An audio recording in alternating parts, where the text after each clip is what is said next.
Olá, senhoras e senhores concursantes, bem-vindos de volta aí à nossa Lei de Execução Penal.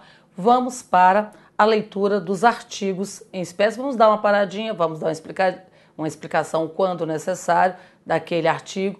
Vamos ver o posicionamento dos tribunais superiores e ao final de cada bloco a gente faz alguns exercícios de fixação e depois retoma a leitura da nossa legislação. Então nós temos aqui o artigo 1º da nossa legislação, tá? Da nossa Lei de Execução Penal, Lei Federal 7.210 de 1984, recepcionado pela Constituição de 88, tá? E o primeiro, título 1, conforme nós falamos na estrutura da nossa lei no bloco anterior, do objeto e da aplicação da Lei de Execução Penal.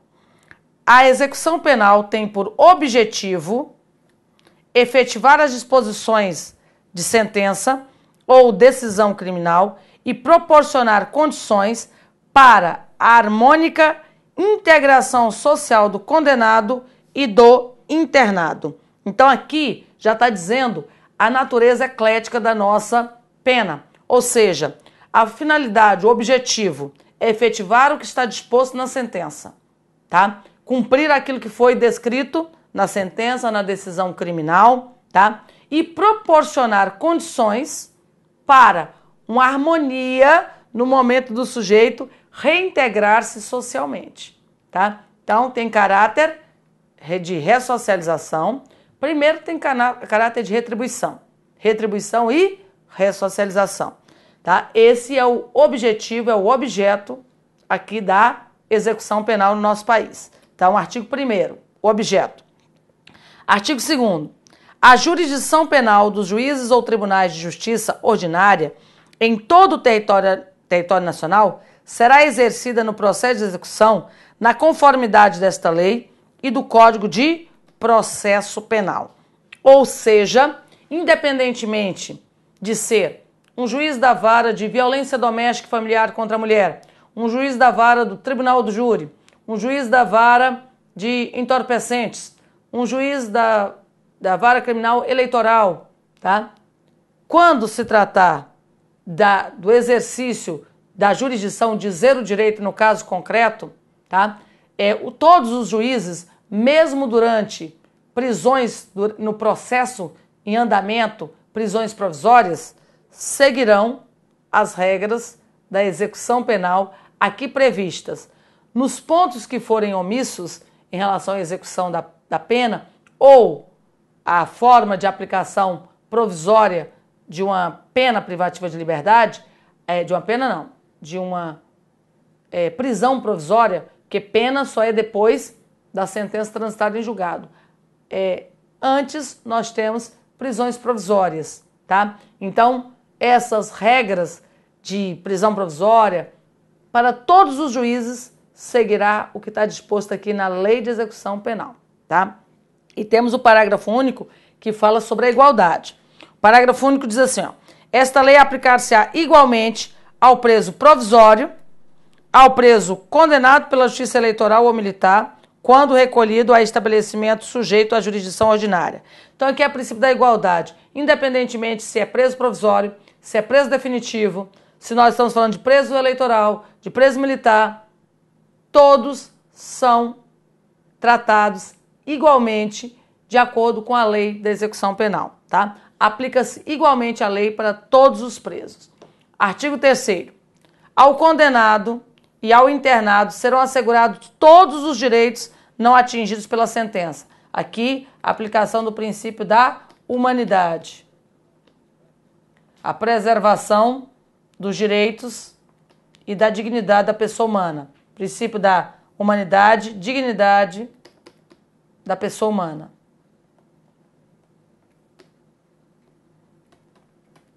Parágrafo único. Não haverá qualquer distinção de natureza racial, social, religiosa ou política. Aqui, princípio da igualdade. Então, aqui, princípio da igualdade. Artigo 4º. O Estado deverá recorrer à cooperação da comunidade nas atividades da execução da pena e da medida de segurança. Por quê? porque não é uma responsabilidade exclusiva do Estado, é uma responsabilidade de toda a sociedade, da família e do Estado, esta execução. Por quê? Porque a sociedade é que vai receber o condenado de volta após o cumprimento da sua pena em seu seio. Então deve trabalhar junto com o Estado deve incluir a comunidade, tá, na parte principal de ressocialização. Tá? Então, nesse caso, o Estado deverá, não poderá não, deverá recorrer à cooperação da comunidade na execução das atividades aqui previstas na Lei de Execução Penal para penas privativas de liberdade, restritivas de direito e medidas de segurança. E essa é a parte inicial da Lei de Execução Penal. Agora vamos para o título 2, que fala sobre o condenado e internado, a classificação, os direitos, os deveres, as assistências, a disciplina. Então temos aqui, olha só, título 2, do condenado e do internado. Primeira coisa que vai acontecer é a classificação, tá? Então, os condenados serão classificados segundo os seus antecedentes e personalidade, para orientar a individualização da execução penal. Tá? Então aqui, no momento que o juiz ele aplica a pena, ele individualiza a pena na medida da participação, da culpabilidade, dos motivos.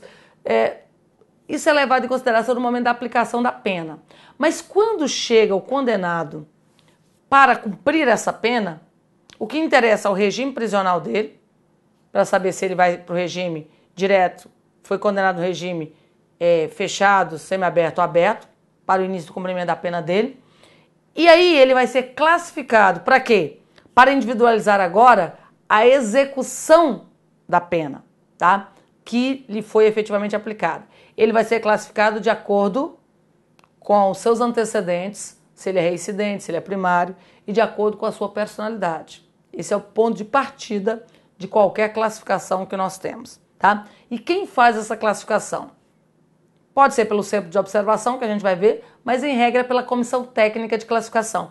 E a composição dessa comissão técnica de classificação gosta de cair em prova. Então, a classificação pela comissão técnica. E quem faz parte desta comissão técnica de classificação? Temos aí no artigo 6º, descrito da seguinte forma.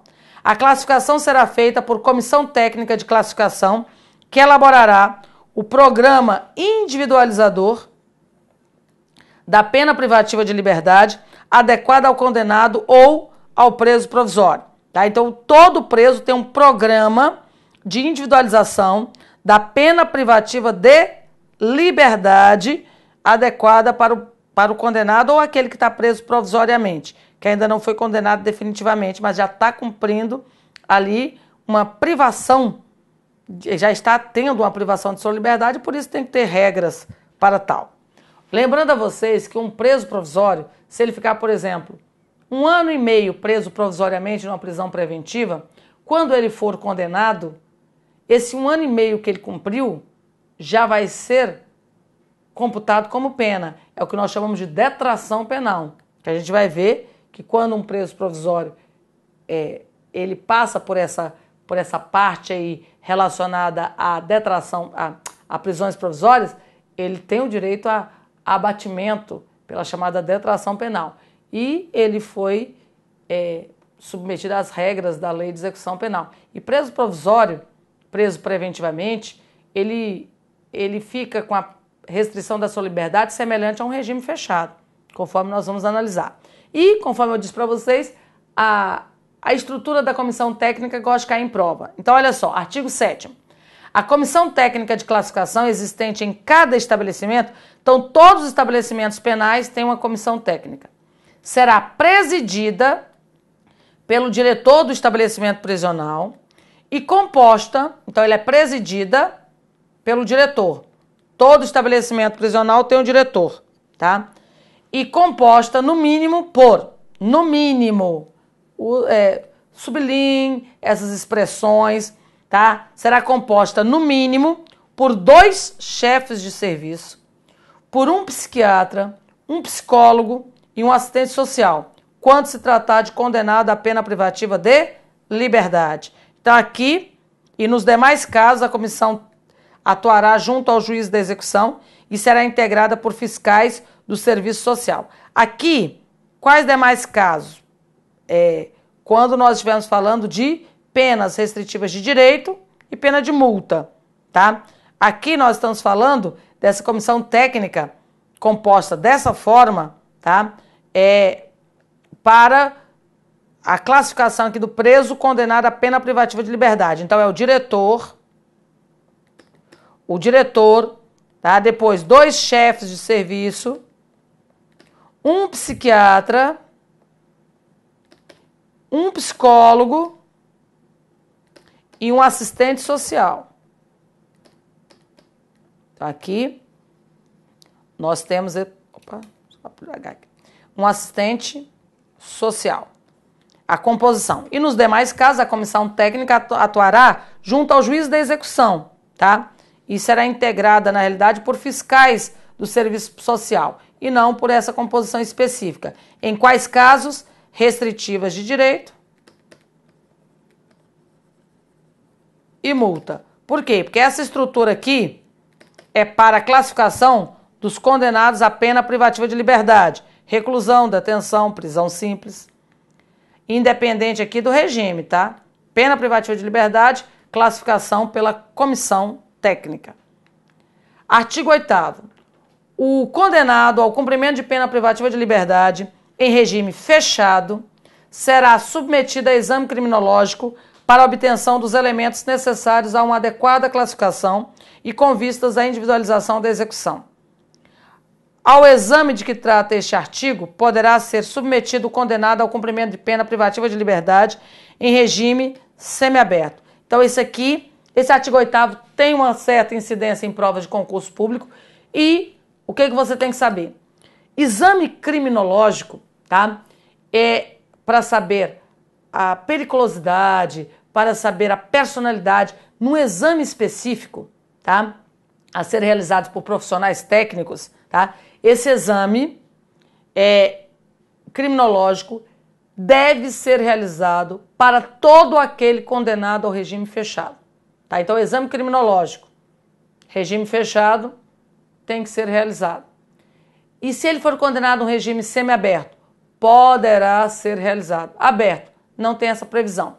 Agora, olha só, com a reforma que a gente teve, antigamente, para progredir de regime, deveria ser realizado exame criminológico. Hoje não há essa necessidade, que para a progressão de regime seja estabelecido um exame criminológico, mas não é vedado.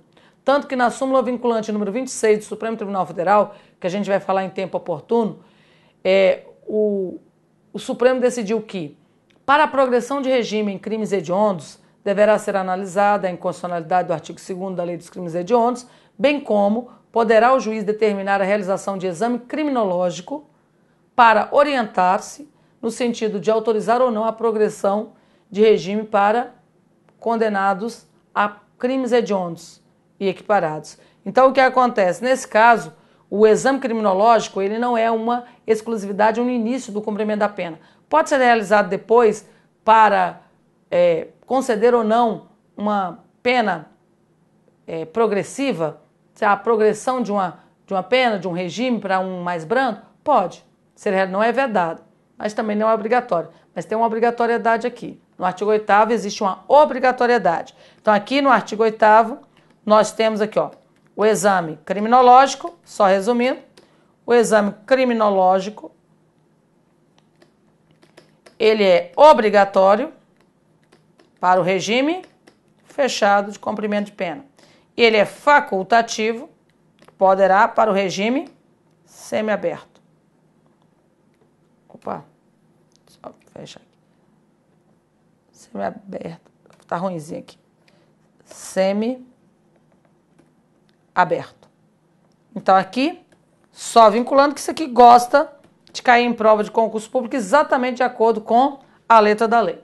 Temos aqui o artigo 9º que diz: a comissão técnica, né, o diretor do estabelecimento prisional, 2 chefes de serviço, um psicólogo, um psiquiatra com assistente social, no exame para obtenção de dados reveladores da personalidade, observando a ética profissional e tendo sempre presentes peças de informação do processo, poderá entrevistar pessoas, requisitar de repartições ou estabelecimentos privados dados e informações a respeito do condenado, realizar outras diligências e exames que forem necessários.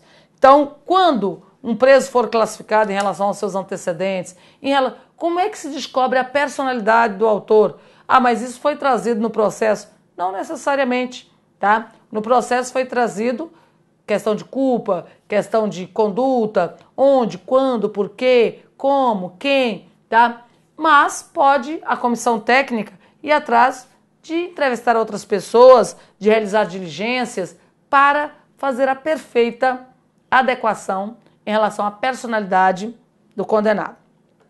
E até então nós terminávamos essa primeira parte sobre a classificação dos presos.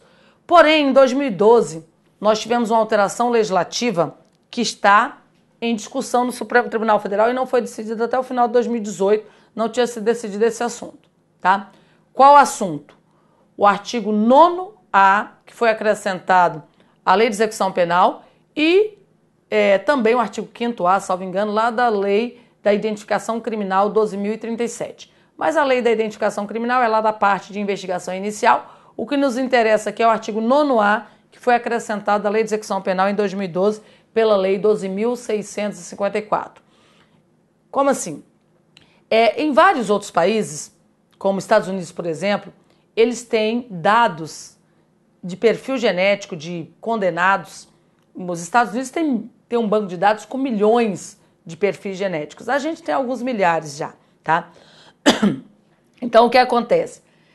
Todos os condenados por crimes praticados dolosamente, intencionalmente, com violência de natureza grave contra a pessoa, ou por qualquer crime definido como hediondo, nos termos do artigo 1º da Lei 8.072, assim que forem condenados, serão obrigatoriamente submetidos a uma identificação por perfil genético. Essa identificação é só para fins de individualização. Não pode trazer traços somáticos, comportamentais, tá? Esse perfil genético é só para individualização e identificação do condenado. Porque senão a gente voltaria a uma classificação de pessoas como Lombroso, que dizia que a pessoa nascia criminosa pelas suas características físicas, fenótipicas. Então, se a gente começar a classificar aí, determinadas pessoas com tais e tais características genéticas, elas têm propensão ao crime, são criminosas, isso aqui não vai ter como fugir. Então, isso a gente voltaria a Lombroso. Então, a gente deixa isso de lado, tá? Essa identificação aqui não é para analisar a personalidade, por quê? Porque o perfil genético, o nosso DNA, ele traz informações muito mais profundas do que a mera identificação. Mas aqui é proibido, é vedado pela regulamentação que a gente tem, trazer traços aí somáticos, salvo gênero, né? Masculino, feminino, salvo gênero, traços somáticos e comportamentais não podem ser trazidos e armazenados em bancos de dados. Aqui é só identificação, tá? Que poderia ser papiloscópica, mas a identificação aqui é por perfil genético. Fica num banco de dados sigiloso. Policiais, delegados da Polícia Civil, da Polícia Federal, poderiam ter acesso, sim, por ordem judicial, podem ter acesso a esse banco de dados de perfil genético de criminosos do nosso país. Então, nós temos aqui, olha só, artigo 9º-A. Os condenados por crime praticado dolosamente, com violência de natureza grave contra a pessoa, aqui homicídio, espancamentos, torturas, ou por qualquer dos crimes previstos no artigo 1º, aqui são os hediondos,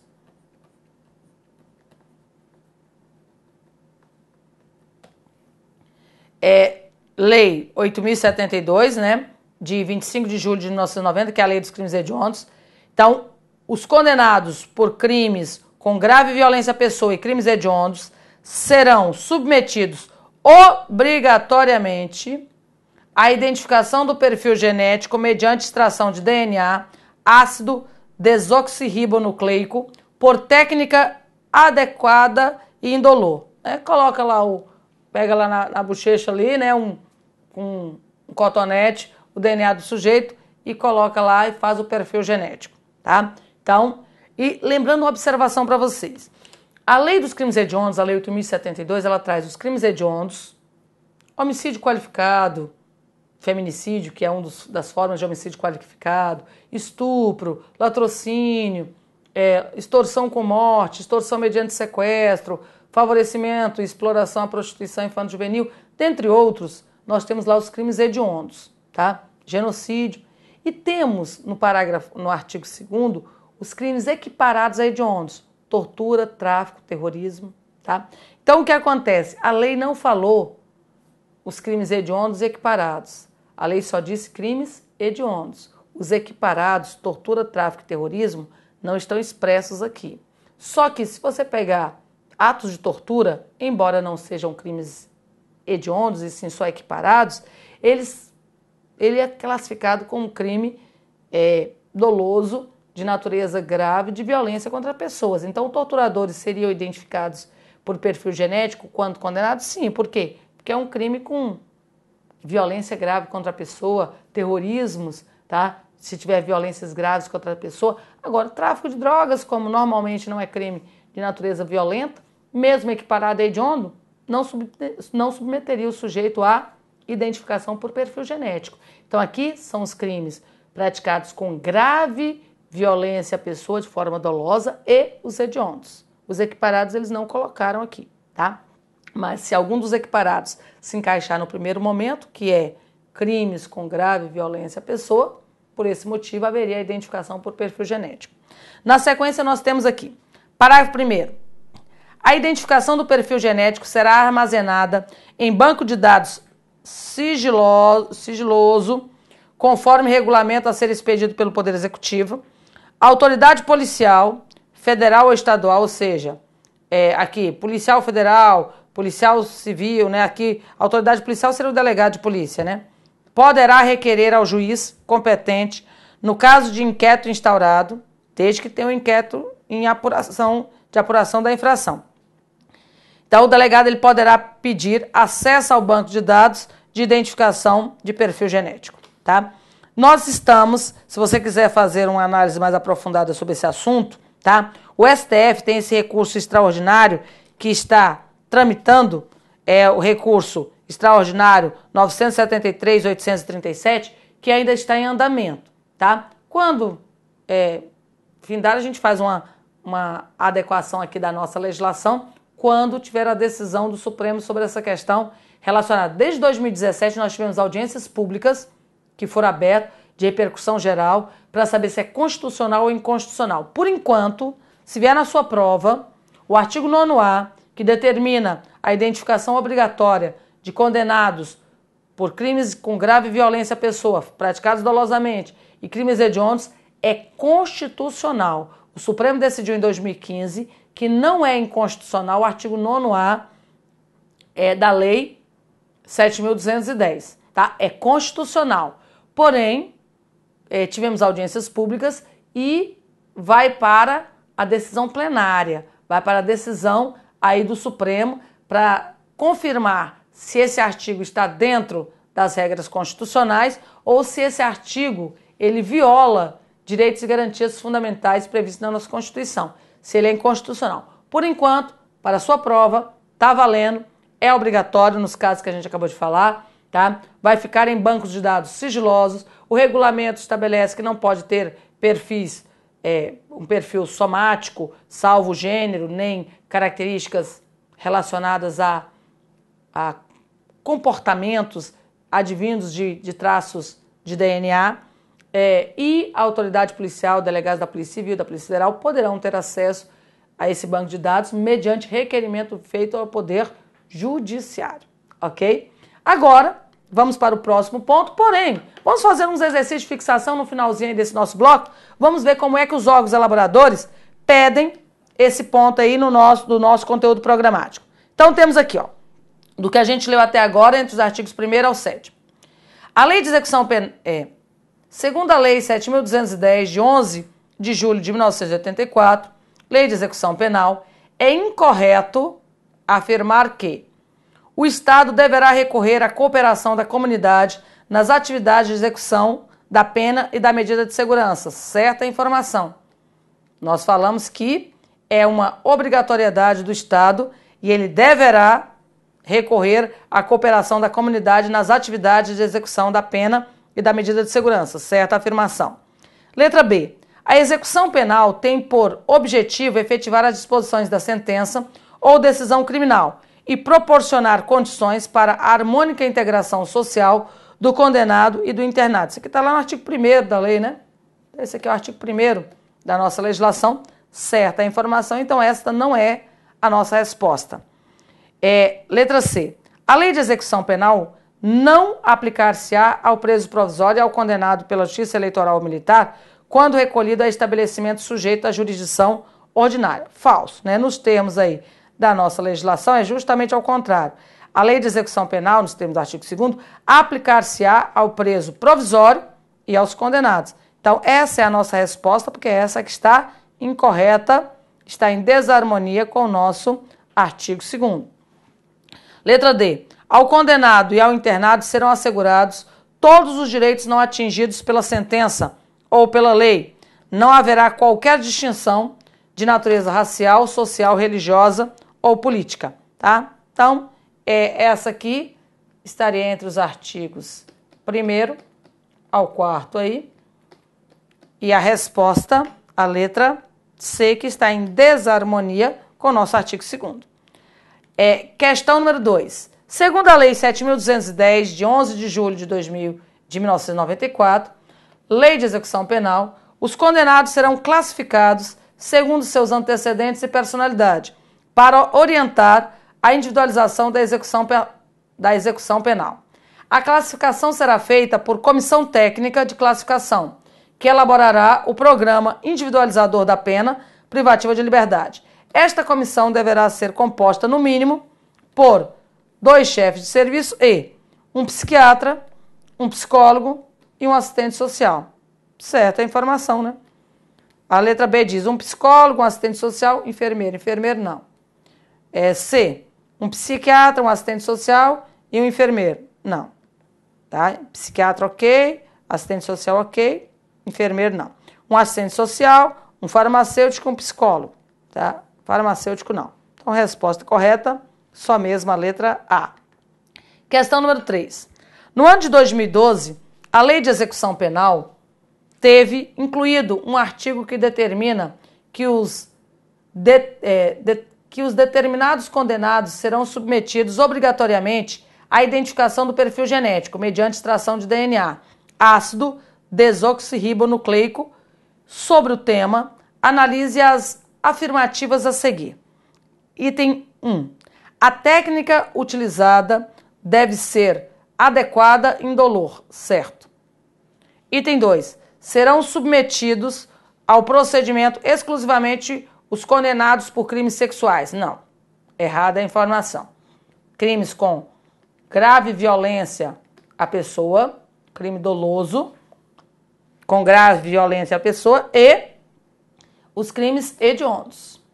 Não exclusivamente nessas condições. Errada a informação do item 2. Item 3. A autoridade policial federal ou estadual poderá requerer ao juiz competente, no caso de inquérito instaurado, o acesso ao banco de dados de identificação de perfil genético. Sim, pode. Está lá no artigo 9º, certa a informação. Item 4. A identificação do perfil genético será armazenada em banco de dados sigiloso. Certo. Então, tudo está em harmonia com o artigo 9º, com exceção aqui do item 2. Então, a nossa resposta seria o B, né? 1, 3 e 4 estão corretas. Confirmando aqui, resposta letra B. Questão número 4. Nos termos da Lei 7.210, de 11 de julho de 1984, os condenados por crime praticado dolosamente com violência de natureza grave contra a pessoa ou por qualquer dos crimes previstos no artigo 1º da Lei 8.072, de 25 de julho de 1990, serão submetidos obrigatoriamente à identificação do perfil genético mediante extração de DNA. Certa a informação. B. Somente poderão ter a identificação do perfil genético verificada pelo juiz do processo, vedado o acesso às autoridades policiais, mesmo mediante requerimento. Falso. 2. pontos incorretos de acordo com o artigo 9º-A. C. Não terão identificação do perfil genético incluído em banco de dados sigiloso, mas de livre acesso às autoridades policiais, independentemente de requerimento. Não, o banco de dados é sigiloso.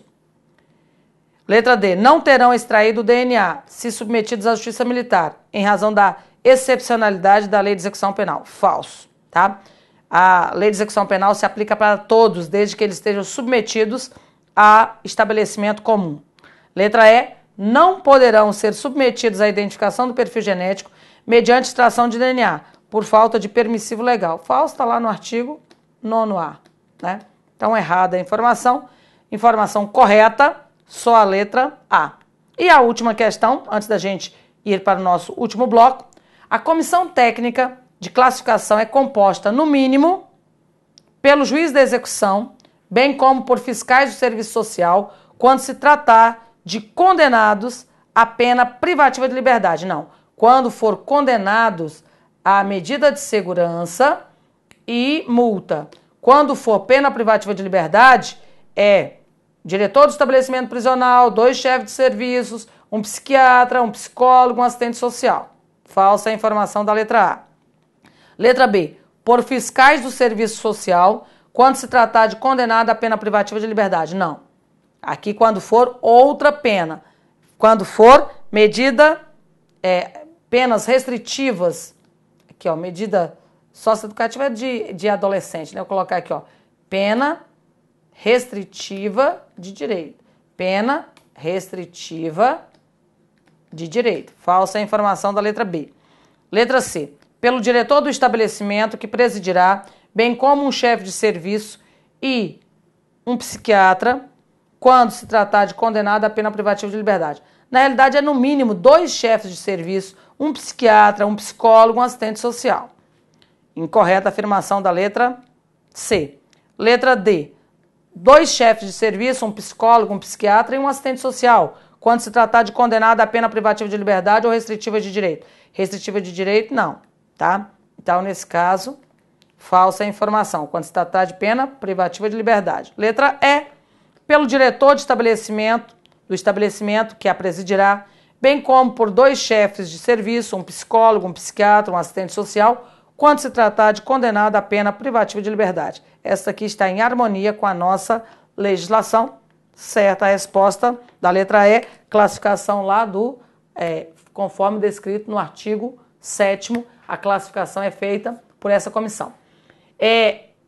Quando nós falamos de lei de execução penal, vocês viram que é mais ou menos a letra da lei, tá? Uma coisa ou outra que vai ter uma doutrina mais aprofundada. Continuaremos no nosso próximo bloco, já no nosso artigo 10 e sequencial. Te aguardo lá.